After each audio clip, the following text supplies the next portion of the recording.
ಕಚೇರಿಯ ಒಂದು ಸಭೆಯಲ್ಲಿ ಒಬ್ಬ ಇಎ ಒಂದು ಆ್ಯಪಿನ ಬಗ್ಗೆ ಏನು ಅಕ್ರಮ ಸಕ್ರಮದ ಆ್ಯಪ್ ಇದೆ ಅದರ ಬಗ್ಗೆ ವಿರುದ್ಧವಾಗಿ ಧಿಕ್ಕಾರಕ್ಕೆ ಹೋಗಿದ್ದಾನೆ.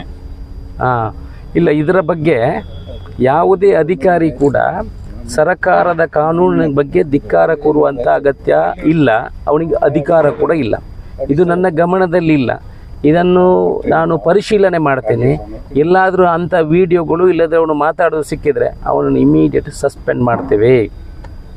ಸರ್ಕಾರ ಹಿಂದೆ ಭ್ರಷ್ಟಾಚಾರದಲ್ಲಿ ಮಾಡಿದ್ದ ಇವರು ಧಿಕ್ಕಾರಕ್ಕೆ ಹೋಗ್ಲಿಕ್ಕೆ ಕಾರಣ ಅಂತ ಹೇಳಿದ್ರೆ ಅವ್ನು ನುಂಗುದು ಕಡಿಮೆ, ಭ್ರಷ್ಟಾಚಾರ ತಿಂದು ತಿಂದು ತಿಂದು ಈಗ ಅಕ್ರಮ ಸಕ್ರಮ 94C ನಾವು ಯಾರ ಹತ್ರನೂ ದುಡ್ಡು ತಗೊಳ್ಳದೆ ಮಾಡಬೇಕು ಅಂತ ಹೇಳ್ತೀವಿ.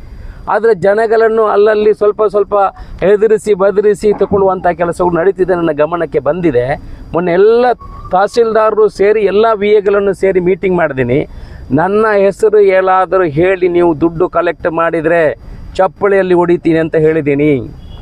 ಅಶೋಕ್ ರೈ ಅವರ MLA ಅವರ ಹೆಸರು ಅಶೋಕ್ ರೈಗೆ ಶಾರು ಕೊಡಬೇಕಂತ ಯಾವುದೇ ಅಧಿಕಾರಿ ಪುತ್ತೂರಿನಲ್ಲಿ ಬಾಯಿ ಎತ್ತಿದರೆ ನಿನಗೆ ಚಪ್ಪಳಿಯಲ್ಲಿ ಹೊಡಿತೀನಿ ಅಂತ ಹೇಳಿದ್ದೀನಿ, ಹೊಡಿತೇನೆ.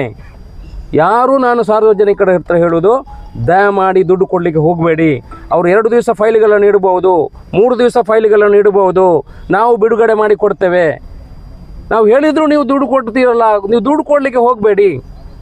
ಅವರಿಗೆ ಕ್ಲಿಯರ್ ನಿದರ್ಶನವನ್ನು ಕೊಟ್ಟಿದ್ದೀನಿ.